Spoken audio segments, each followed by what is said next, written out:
Voltamos com a nossa conversa com o advogado Cristiano Joucadar. Bom, Cristiano, você terminou o primeiro bloco falando um pouco das viagens que você fez dessa empresa que você foi trabalhar depois do SAI, né? Sim. Conta pra gente um pouquinho como é que era essa rotina, como é que você foi parar nessa empresa, né? Eu fui parar lá justamente pela experiência que eu adquiri no SAI. Teve algum advogado, que eu não me recordo, que me indicou para o proprietário da empresa. Eu passei a trabalhar com ele. Eu analisava os editais, né, ajudava a organizar os documentos de habilitação e acompanhava ele, eu dava um suporte jurídico.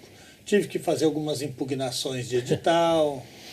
E com a tarimba que você já tinha do SAI de fazer aquele... Essa tarimba, eu li o edital ali, eu já sabia onde é que estava as brechas ali, o que estava certo, o que estava errado, o que restringia, né, a competitividade. Então, acabei ajudando bastante. Era uma empresa que estava fora do mercado e durante o período que eu fiquei lá, eu ajudei eles a se inserirem no mercado de licitações no Brasil inteiro. E essa sua escolha pela faculdade de Direito, eu imagino que seja uma consequência do que você já tinha trabalhado como investigador ou foi outra coisa? Sim, eu queria ser astronauta, né, quando eu era criança.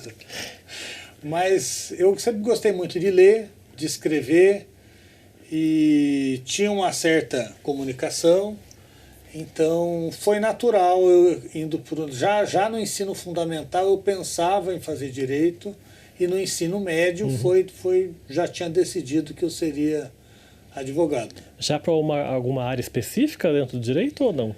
Criminal. Criminal. Por conta do... Criminal. Mas quando a gente começa tendo que fazer clínica tudo, geral, não dá para você ficar... E como eu tive essa experiência no SAI, então nos primeiros anos o direito administrativo me marcou bastante, né? Administrativo, cheguei a fazer processo tributário, mas eu também fazia júri. Eu fiz meu primeiro júri com o primeiro ano de formado. É mesmo? Você lembra o caso que era? Lembro. Qual era o caso? Foi um caso que me marcou muito, esse caso. Foi um dos casos que mais me marcou na minha carreira. Porque o cidadão foi acusado de ser o executor de um homicídio. E a vítima reconheceu ele como sendo o atirador. O caso, ele teria batido a porta da casa da vítima, a vítima saiu à noite, e ele atirou na vítima, e a esposa que estava junto presenciou o crime. Era um pai de família, tá? Uma família. E reconheceu como sendo o atirador. Mas essa pessoa, ele era amigo do ex-marido da mulher que reconheceu, né?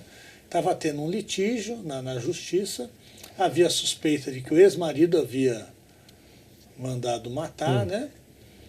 E eu estou contando detalhes, alterando um pouco a história, porque eu escrevi uma crônica sobre isso daí, está no meu site. Daí estou mudando algumas coisas para não identificar o caso. E ela reconhecer o melhor amigo do ex-marido foi uma forma de vincular.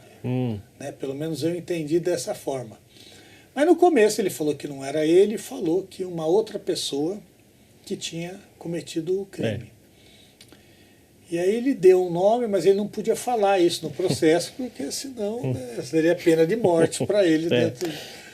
E eu fui conversar com essa pessoa. E que ele confessou para mim que ele era o atirador. Ou seja, meu cliente era inocente. Nossa. Aí eu fui, eu lembro que isso daí me consumiu. Você logo você saber que o seu cliente é inocente, saber porque eu ouvi do executor, você não poder falar isso porque meu cliente não queria. Eu fiquei naquela sinuca de bico se eu falava ou não. Ele no interrogatório dele, ele não disse o nome, mas eu fui lá e durante o júri eu tive que falar, né? E eu perdi o júri por 4-3. Nossa. Mas essa derrota acabou comigo. Acabou comigo. Porque você sabia que estava condenando o inocente, né? Mas você brigar contra o reconhecimento de uma testemunha presencial, muito difícil. Muito difícil. Ele acabou sendo condenado Mas eu fiz uma crônica sobre isso e eu coloquei como sendo um fantasma no tribunal do júri. Porque isso assombra o advogado criminalista. Você vê uma injustiça, isso machuca. Machuca muito, né? A gente que advoga no criminal, você lida com a liberdade da pessoa. Né? Você lembra quanto tempo ele foi acusado, a pena dele? Foi 14 anos. É curioso porque sempre que eu recebo advogados aqui, juízes, eu faço uma pergunta que é sobre essa sensibilidade do juiz, do advogado, né? E você falando que isso consumiu você, né, de ter perdido o júri, com você então não acontece ao longo do tempo ficar um pouco mais insensível, lidando com tanto crime? Como é que você lida com isso? Olha, a minha sensibilidade não alterou em nada. Eu entro no caso, eu entro como emocionado, apaixonado no caso. Eu realmente visto a camisa do cliente. Eu sofro realmente. Mas a gente aprende a lidar de uma forma onde a gente sofra menos. Mas não nos torna... A gente não pode perder essa sensibilidade, o criminalista. Porque a confiabilidade que o cliente deposita em você é diferente do cível. Você fala pelo seu cliente num processo que pode tirar a liberdade dele, né? Que é muito mais pesado. Né? E você tem que ter uma responsabilidade grande. Mesmo quando eu sei que o meu cliente tem responsabilidade, praticou alguma coisa, eu vou defendê-lo da mesma forma. Isso tem o lado bom e também tem o lado ruim, né? Porque de você se envolver tanto com o seu cliente, você acaba levando para casa igual você falou, consumiu você essa derrota para o júri, né? Também me consumiu pessoalmente. Hoje em dia eu levo menos para casa. Senão você não aguenta. Tem um brocardo jurídico que diz: esquece a vitória como esquece a derrota. Se perdeu, você tem que sofrer, né, o luto da derrota. Cada vez que eu perco um júri, eu fico 2 dias... Até hoje mesmo? Até hoje. Até hoje eu vou entrar em plenário, eu fico com a boca seca, fico nervoso. Se eu perder, eu fico de luto 2 dias acabado, arrasado. É mesmo? Aquele friozinho na barriga e todo cantor fala que antes de entrar no palco tem... No júri eu tenho. Quando não dá o friozinho na barriga, é preocupante. Porque daí já está um pouco você está desconcentrado. Já teve júri que eu arrumei um pretexto para desmarcar porque eu não estava com o friozinho na barriga. É mesmo? Eu senti que eu não iria bem. Não estava concentrado o suficiente para fazer o júri. E aí como é que... Eu já participei de júri no fórum como jurado, né? Fui convocado para ir, acho que 3 ou 4 vezes. E aí você vê todo aquele que parece mesmo um teatro ali, igual nos filmes, né? O advogado de defesa, o de acusação. Como é que você encara isso no seu momento de defender o seu cliente, olhando no olho dos jurados ali para tentar convencer? Às vezes, como você falou, que você sabe que o seu cliente é culpado, mas você tem que defender ali, né?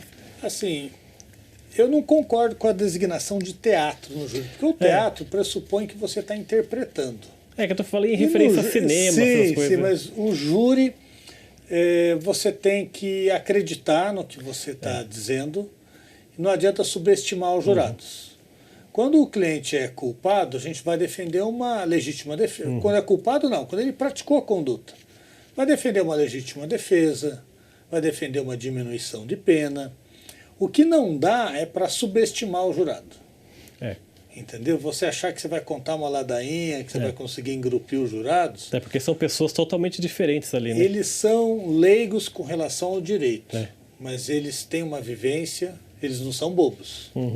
São pessoas que têm uma vivência, têm uma sabedoria, têm um conhecimento de vida.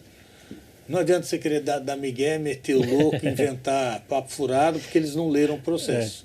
Vai estar o promotor lá para derrubar as bobagens que você falar, e vai estar o jurado para ver que o que você está falando não tem coerência. Eu acho muito bonito a forma como o jurado decide. Eles têm uma sabedoria própria para decidir. Eles não seguem exatamente o rigor da lei, mas eles não agem com ilegalidade. Eles procuram fazer justiça. né? Procuram fazer justiça do jeito deles, mas é compreensível a forma que eles decidem.